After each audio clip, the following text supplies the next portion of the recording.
Hello बच्चों, आप सभी कैसे हैं? उम्मीद करती हूँ अपने घरों में स्वस्थ और प्रसन्न रहते हुए नियमित रूप से अध्ययन कर रहे होंगे।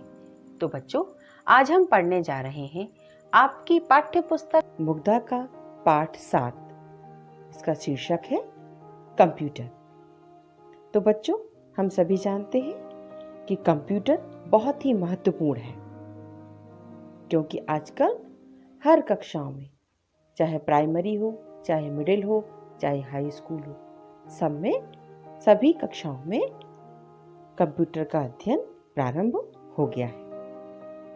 कंप्यूटर ने विश्व में क्रांति ला दी है। आजकल मनुष्य के जीवन से संबंधित ऐसा कोई क्षेत्र नहीं है जहां कंप्यूटर का प्रयोग ना होता हो। तो बच्चों, आज हम लोग अपने इस वीडियो में कंप्यूटर के विषय में जानकारी प्राप्त करेंगे। तो चलिए हम पढ़ते हैं आपका पाठ। इसका नाम है कंप्यूटर। परीक्षा परिणाम कंप्यूटर की सहायता से निकाले जा रहे हैं। बिजली के बिल कंप्यूटर की सहायता से तैयार हो रहे हैं। रेलवे आरक्षण में कंप्यूटर का प्रयोग किया जा रहा है। शतरंज के खेल में कंप्यूटर का उपयोग। कंप्यूटर की सहायता से अंतरिक्ष यान में गड़बड़ी को सही करना। अब कंप्यूटर पर होगा लड़ाई का अभ्यास। समाचार पत्रों के ये शीर्षक उस दिनों तक कौतूहल से लगे तथा महत्वपूर्ण शीर्षकों की भांति दिलचस्प लगने लगे, लेकिन अब तो ये इतने साधारण लगते हैं कि इन्हें पढ़कर ना कौतूहल उत्पन्न होता है और ना ही दिलचस्पी। तो बच्चों, प्रारंभ में जब कंप्यूटर आया था और उस समय ये सारे काम, कौन कौन से काम? कंप्यूटर से रिजल्ट देखना, बिजली का बिल कंप्यूटर के माध्यम से भरना, यदि हमें कहीं बाहर घूमने जाना है ना, तो अपनी सीट को सुरक्षित रखना, रिजर्वेशन करवाना, ये सारे कार्य किसके माध्यम से होते थे? कंप्यूटर के माध्यम से होते थे। ये प्रारंभिक अवस्था की बात मैं बता रही हूँ, जब कंप्यूटर शुरू में आया हुआ था। तो ये सारे काम जब कंप्यूटर से होते थे तो लोगों के अंदर एक जिज्ञासा सी थी, कौतूहल चलता रहता था कि आखिर ये सब कैसे होता है। लेकिन वर्तमान समय में, आधुनिक युग में क्या हो गया है? आधुनिक युग में हो गया है कि हम कंप्यूटर में इतनी दिलचस्पी नहीं रखते हैं। हमें ये सारी चीज़ें क्या हो गई हैं? साधारण लगने लगी हैं, बहुत सामान्य सी बात लगने लगी है। दूसरा पैराग्राफ देखते हैं। आखिर यह कंप्यूटर है क्या भला? क्या यह मानव का प्रतिद्वंदी बनने वाला है? प्रतिद्वंदी का अर्थ होता है विरोधी या उसका प्रमुख सहायक।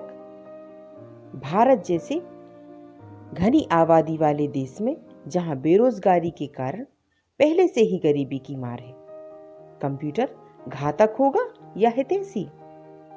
यह सोचने की बात है। यह कंप्यूटर 100 करोड़ की जनसंख्या वाले समाजवादी देश भारत को पूंजीवादियों की दया पर जीवित रहने को विवश तो ना कर देगा?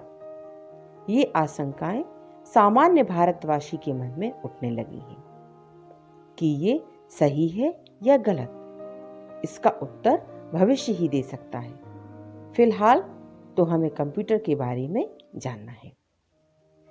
कंप्यूटर विज्ञान की देन है। यदि वैज्ञानिकों ने बिजली तथा तरह तरह के कल पुर्जों का आविष्कार ना किया होता तो कंप्यूटर भी ना बन पाता। कंप्यूटर ने विज्ञान की उन्नति में भारी योगदान दिया। बहुत सी ऐसी कठिन समस्याएं हैं जिन्हें मनुष्य का दिमाग आसानी से नहीं सुलझा पाता, लेकिन कंप्यूटर उन्हें सुलझा देता है। कंप्यूटर अंग्रेजी का शब्द है जिसका अर्थ है प्रश्न हल करने वाला साधन।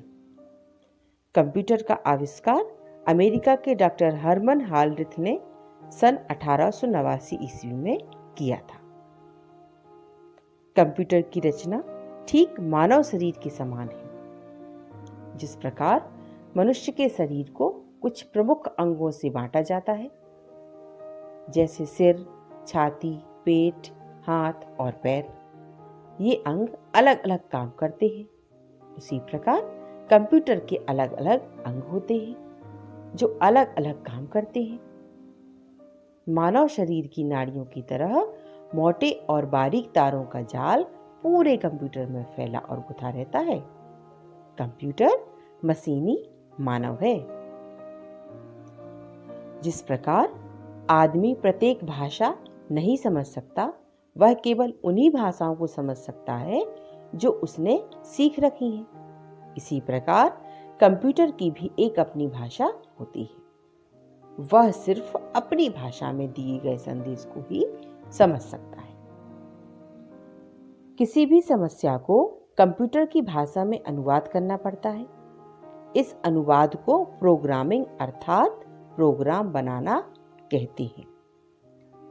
कंप्यूटर से काम लेने वाले को यह प्रोग्रामिंग खुद करनी पड़ती है।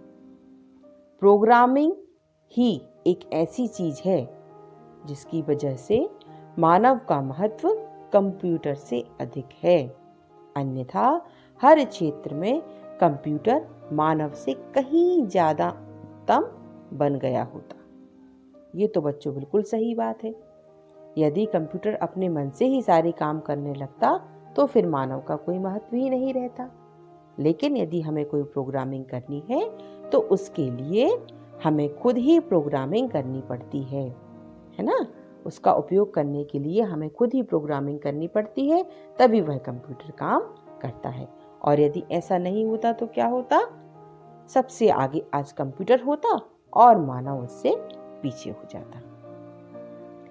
इसका कारण यह है कि कंप्यूटर का दिमाग मनुष्य द्वारा भरे हुए कार्यक्रम के अनुसार ही सभी जोड़ घटाना और गुणा भाग बेहद तेज रफ्तार से करता है।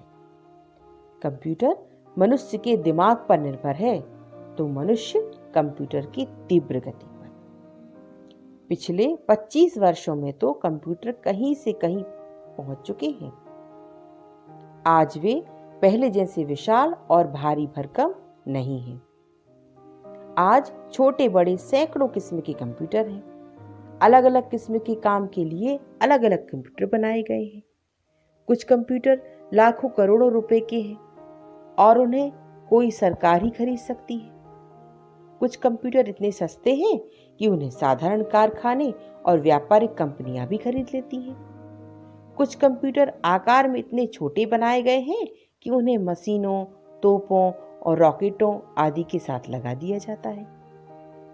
आज दोनों प्रकार के कंप्यूटर मिलते हैं, बिजली से चलने वाले भी और बैटरी से चलने वाले भी। बड़ी बड़ी व्यापारिक संस्थाएं, बैंक, डाक विभाग, आयकर, वित्त मंत्रालय, एयर कंपनियां और अनेक अन्य संस्थाओं में कंप्यूटर से काम लिया जाता है। यूरोप, जापान और अमेरिका आदि विकसित देशों में बच्चे बहुत छोटी उम्र में ही कंप्यूटर के सारे कार्य सीखने लगते हैं। इन विकसित देशों के स्कूलों में भी कंप्यूटर का प्रयोग हो रहा है।